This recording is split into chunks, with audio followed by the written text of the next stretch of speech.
Welcome to Anjali's food court. ഇന്നത്തെ recipe ഗോതമ്പ് പൊടി വെച്ചിട്ടുള്ള ഉണ്ണിയപ്പമാണ്. നമ്മുടെ സപ്ലൈക്കോന്നും റേഷൻ കടയിൽ നിന്നൊക്കെ കിട്ടുന്ന ഗോതമ്പ് പൊടിയില്ലേ, അത് വെച്ചിട്ടുണ്ടാക്കാം. ഇതാണ് ഞാൻ പറഞ്ഞ സപ്ലൈക്കോന്നും റേഷൻ കടയിൽ നിന്നൊക്കെ കിട്ടുന്ന ആട്ട. അപ്പോൾ ഇതിൽ കുറച്ച് ഉമി കൂടുതലാണ്. അപ്പോൾ ഞാനൊന്ന് അരിച്ചെടുത്തിട്ടുണ്ട് കേട്ടോ. നിങ്ങൾ അരിക്കാൻ മറക്കരുതേ. അപ്പോൾ നമുക്ക് തുടങ്ങല്ലേ. ഞാനിവിടെ ആദ്യം ശർക്കരയാണ് എടുത്തു വെച്ചിരിക്കുന്നത്. ശർക്കര 5ഓ 6ഓ അച്ചെടുക്കാം. പിന്നെ ആട്ട അരിച്ചത് 1 കപ്പ്. ആട്ട ഇത്തിരി മയല്ല, അപ്പോൾ അതിനൊന്ന് സോഫ്റ്റ് ആക്കാൻ വേണ്ടിയിട്ട് കുറച്ച് മൈദപ്പൊടി വേണം.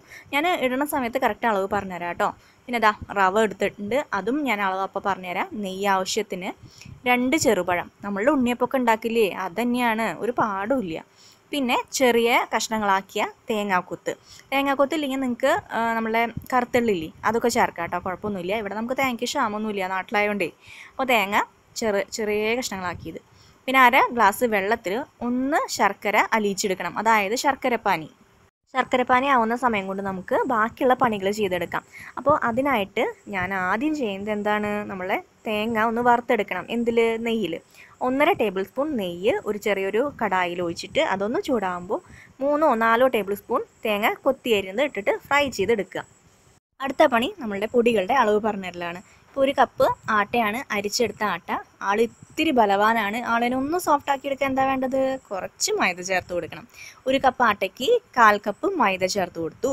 പിന്നെ വേണ്ടത് റവയാണ്. റവ 1 ടേബിൾ സ്പൂൺ അല്ലെങ്കിൽ 2 ടേബിൾ സ്പൂൺ ചേർത്ത് കൊടുക്കുക. അതൊന്നൊന്ന് ഇത്തിരി ഒന്ന് കടിക്കുമ്പോൾ ഒരു തരി ഉണ്ടാകാൻ വേണ്ടിയിട്ടാട്ടോ. പിന്നെ 2 ചെറുപഴം. ഇനി നന്നായിട്ട് അങ്ങോട്ട് അരച്ചെടുക്കാം നമുക്ക് മിക്സിയിൽ. ഞാൻ 2 ട്രിപ്പായിട്ടാണ് ബാറ്റർ ഉണ്ടാക്കിയെടുക്കുന്നത്. ഓവർലോഡ് ആവാണ്ടിരിക്കാൻ വേണ്ടിയിട്ടാണ് മിക്സിക്ക്. അപ്പോൾ അതാ ആദ്യം 2 പഴം ഇട്ട് കൊടുത്തു, പകുതി പൊടി ഇട്ട് കൊടുത്തു. പിന്നെ ശർക്കര പാനി തണുത്തതിന് ശേഷം ഇതിലേക്ക് ഒഴിച്ചു കൊടുക്കുക. പകുതി ഒഴിച്ചു കൊടുക്കുക, പകുതി നമ്മൾ രണ്ടാമത്തെ ട്രിപ്പ് അരക്കില്ലേ, അപ്പോൾ ഒഴിച്ചു കൊടുത്താൽ മതി. അപ്പോൾ അതിനാവശ്യത്തിനുള്ള ശർക്കര പാനി കരുതണം. പിന്നെ മധുരമൊക്കെ പാകല്ലേ നോക്കണം കേട്ടോ. ഇനി നന്നായിട്ട് അങ്ങോട്ട് അരച്ച് എടുക്കുക. ഇതേപോലെ അരച്ചെടുക്കുക. ഇപ്പോൾ ചേർത്ത് കൊടുത്തത് നമ്മൾ നെയ്യിൽ ഫ്രൈ ചെയ്ത് വെച്ചാൽ തേങ്ങാക്കൊത്ത്. അപ്പോൾ നെയ്യിൽ തേങ്ങാക്കൊത്തും ഇല്ലെങ്കിൽ എള്ള എന്താ വെച്ചിങ്ങനെ നിങ്ങളുടെ ഇഷ്ടത്തിനനുസരിച്ച് ചേർത്ത് കൊടുക്കുക. ഇനി നന്നായിട്ട് ഇളക്കി യോജിപ്പിക്കുക. നമ്മൾ ഇതിൽ പ്രത്യേകം ശ്രദ്ധിക്കേണ്ടത് എന്താണെന്നറിയോ, നമ്മുടെ ശർക്കര പാനി തണുത്തിരിക്കണം. പിന്നെ ഈ ബാറ്റർ ചൂടോട് കൂടിയിട്ട് അങ്ങോട്ട് ആക്കാൻ നിൽക്കണ്ട. കുറച്ച് നേരം ഒന്ന് തണുത്തതിന് ശേഷം മാത്രം ഉണ്ണിയപ്പച്ചട്ടിയിലോ, നമ്മളിവിടെ അപ്പക്കാരെന്നാണ് പറയുക, അതിൽ ഒഴിച്ച് ഉണ്ടാക്കിയെടുക്കുക. അതാണ് നല്ലത്. നമ്മൾ പണ്ടൊരു ഉണ്ണിയപ്പം ഉണ്ടാക്കിയിട്ടുണ്ട് കേട്ടോ, അത് കാണാത്തവരുണ്ടെങ്കിൽ കണ്ടോളൂ. അത് പെട്ടെന്ന് ഉണ്ടാക്കാൻ പറ്റുന്ന ഉണ്ണിയപ്പമാണ്, നല്ല സോഫ്റ്റായിട്ട് തന്നെ കിട്ടുകയും ചെയ്യും.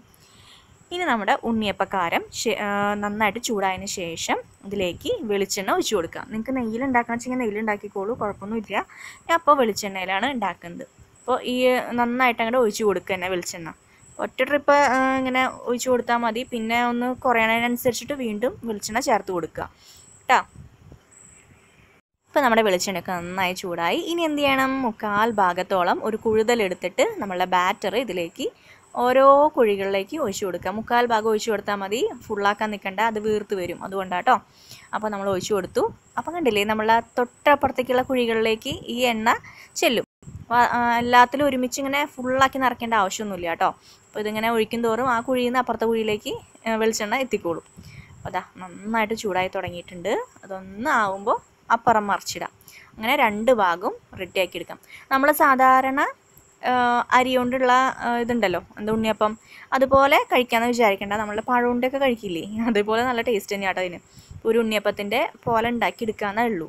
നല്ല ടേസ്റ്റുള്ളൊരു സ്നാക്കാണ്, ഈവനിങ് സ്നാക്ക്. നമ്മളുടെ അച്ഛനും അമ്മയ്ക്കും മക്കൾക്കും എല്ലാവർക്കും ഒരുപോലെ ഇഷ്ടപ്പെടുന്ന നല്ലൊരു ഈവനിങ് സ്നാക്കായിട്ട് കൊടുക്കാം. അപ്പോൾ എപ്പോഴും ഇങ്ങനെ പുറത്തുനിന്നൊക്കെ വാങ്ങണേക്കാട്ടും നല്ലത് വല്ലപ്പോഴും ഇങ്ങനെയൊക്കെ ഉണ്ടാക്കുമ്പോൾ നല്ലതാട്ടോ.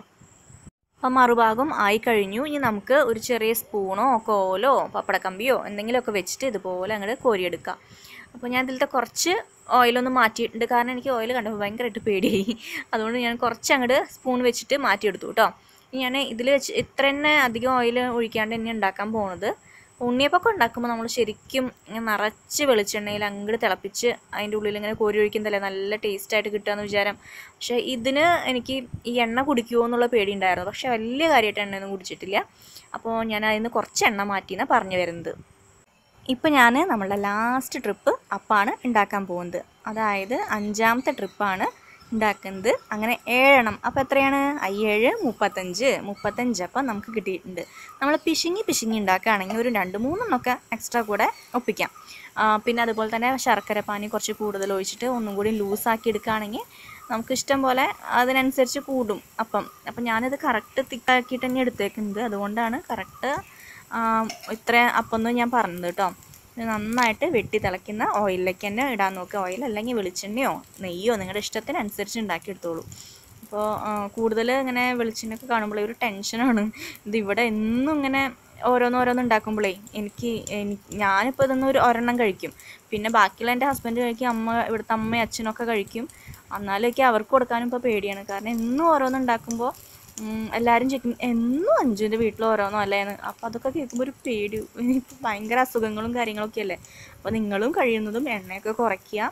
ഞാനിപ്പോൾ നിങ്ങൾക്ക് കാണിച്ചു തരണമല്ലോ വെച്ചിട്ട് ഇങ്ങനെ ഇതിൽ കുറേ എണ്ണയൊക്കെ ഒഴിക്കും. പിന്നെ എനിക്ക് സമാധാനമില്ലാണ്ട് സ്പൂൺ എടുത്ത് കോരി മാറ്റി ഒഴിക്കും. അങ്ങനെയൊക്കെ ചെയ്യണുണ്ട് കേട്ടോ.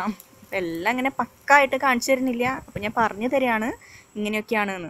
അപ്പങ്ങളെമ്പാടും ഇപ്പോൾ റെഡി ആയി കഴിഞ്ഞു. അപ്പോൾ നമുക്കിത് നന്നായിട്ട് ടൈറ്റായിട്ടുള്ള ബോക്സിലോ കവറിലോ ആക്കി വെച്ചിട്ടുണ്ടെങ്കിൽ 1-2 ദിവസമൊക്കെ കേടുകൂടാതിരിക്കും. പിന്നെ പഴം ചേർത്ത് കാരണം അത്ര അങ്ങോട്ട് ഇരിക്കുമെന്ന് ഞാൻ പറയണില്ല. പിന്നെ ഇത് ഫ്രിഡ്ജിൽ വെച്ചിട്ട് ആവശ്യമുള്ള സമയത്ത് ഉണ്ടാക്കുകയാണെങ്കിൽ അതും നല്ലത് തന്നെയാണ് കേട്ടോ. പിന്നെ എല്ലാവരോടും ഒരു കാര്യം പറയാനുള്ളത്, നമ്മളിപ്പോൾ 50K ആയിട്ടോ. അപ്പോൾ ഞാൻ അറിയിച്ചിട്ടുണ്ടായിരുന്നു. പിന്നെ അറിയാത്തവർക്ക് ഉണ്ടെങ്കിൽ പറഞ്ഞതാണ്. പിന്നെ അടുത്ത കാര്യം, എനിക്ക് വയ്യാണ്ടായപ്പോൾ കുറേ പേര് എന്നെ അന്വേഷിച്ചു. പ്രത്യേകിച്ചും മെയിൽ ചെയ്തിട്ട് എങ്ങനെയുണ്ട് എന്നൊക്കെ അന്വേഷിച്ചു. അപ്പോൾ അവർക്കൊക്കെ ഒരുപാട് താങ്ക്സ് ഉണ്ട്. കുറേ സന്തോഷമായി. ഇതിപ്പോൾ സപ്ലൈകോളത്തെ ആയിക്കോട്ടെ, റേഷൻ കടയിലത്തെ ആയിക്കോട്ടെ, അല്ല വേറെ ഏത് ബ്രാൻഡ് ആയിക്കോട്ടെ, ഗോതമ്പ് പൊടി ഏതായാലും ഉണ്ണിയപ്പം നന്നായാൽ മതി അല്ലേ.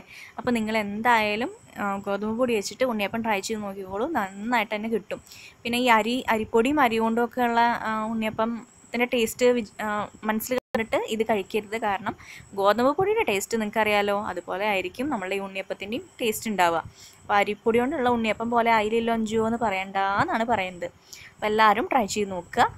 ഞാൻ ഒരെണ്ണം പൊട്ടിച്ച് കാണിച്ചു തരാം. അപ്പോൾ നിങ്ങൾക്ക് മനസ്സിലാവും. കണ്ടില്ലേ, സോഫ്റ്റായിട്ട് തന്നെ ഇരിക്കുന്നുണ്ട്. അപ്പോൾ 1-2 ദിവസമൊക്കെ നമുക്ക് സൂക്ഷിച്ച് വെച്ചാൽ കഴിക്കാൻ പറ്റും. ഞാൻ പോവാണ് പുതിയ റെസിപ്പി ആയിട്ട്. വേഗം തന്നെ വരാം. Tata, thank you.